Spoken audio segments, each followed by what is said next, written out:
All right, so let's get right into this incredible story. For 9 whole months, the most wanted man on the planet, a leader who had completely dominated a region for decades, just vanished. And the story of how he was finally found? Well, it wasn't in some high-tech bunker. It was in a simple hole in the ground. Picture this. It's April 2003.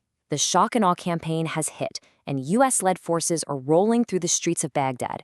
The regime has absolutely crumbled, but its leader, the man at the very center of it all, is nowhere to be found. And so the entire world was asking one single question: where on earth is Saddam? And that really kicks off our first chapter here, the baffling disappearance of a man who for years seemed to be everywhere, and then suddenly was just gone. It was like he'd vanished into thin air. Now, to really get why this was such a huge deal, you have to remember who we're talking about. For 24 years, Saddam Hussein was the absolute ruler of Iraq. And what's wild is that his relationship with the West was complicated, sometimes an ally, other times a sworn enemy.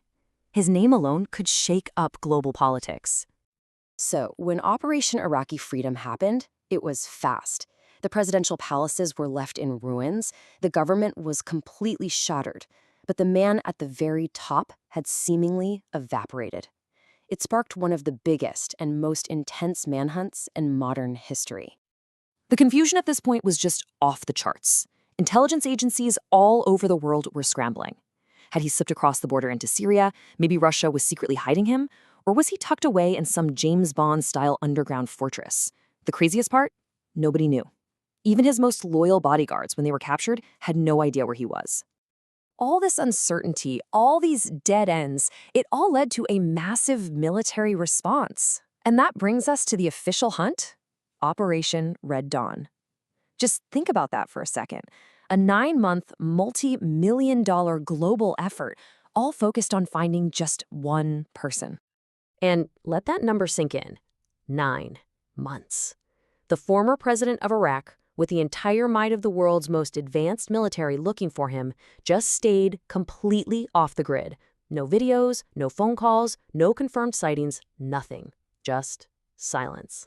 So how do you even get troops on the ground to identify the key players in a government that's just collapsed? Well, the US military got creative. They came up with this brilliant and now totally iconic tool, a deck of playing cards. Each card had the face, name, and role of a wanted official. And guess who was the top card? The most valuable, most wanted of them all, the ace of spades, Saddam Hussein. There was absolutely no doubt who the #1 target was. So the search just drags on and on, leads go cold, and it's starting to feel like he might have actually gotten away. But then they get a breakthrough, and this is it, the climax of the story, the moment the entire world had been holding its breath for. Okay, so the final act goes down on December 13th, 2003. Intelligence finally points them to a small village called Adar, which is right near Saddam's hometown of Tikrit. And they are not taking any chances. We're talking a force of over 600 soldiers, helicopters in the air, special forces on the ground. The whole shebang descends on this one tiny spot. After searching buildings and fields and coming up with nothing, a soldier just notices something that's a little bit off. It was a simple cover on the ground, camouflaged with dirt and junk to look like nothing special. But to a trained eye, it just didn't look right. And this is where the story takes a wild turn, because when they lifted that cover, they weren't expecting what they found. It wasn't some huge bunker. It was what became famous as a spider hole.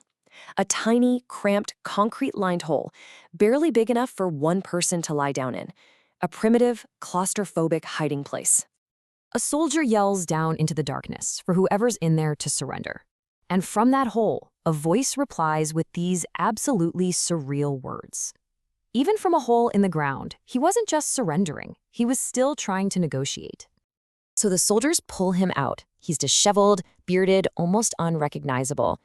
And what was in that tiny hole with him? 2 AK-47s, a pistol, and a briefcase with $750,000 in US currency. But here's the most crucial detail. Despite being heavily armed, not a single shot was fired.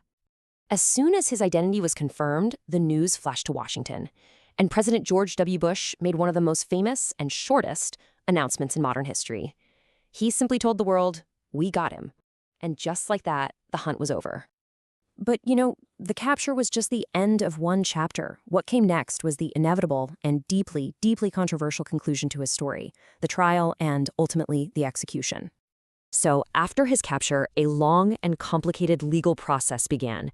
He was eventually charged with crimes against humanity, with the trial focusing on a horrific massacre back in 1982.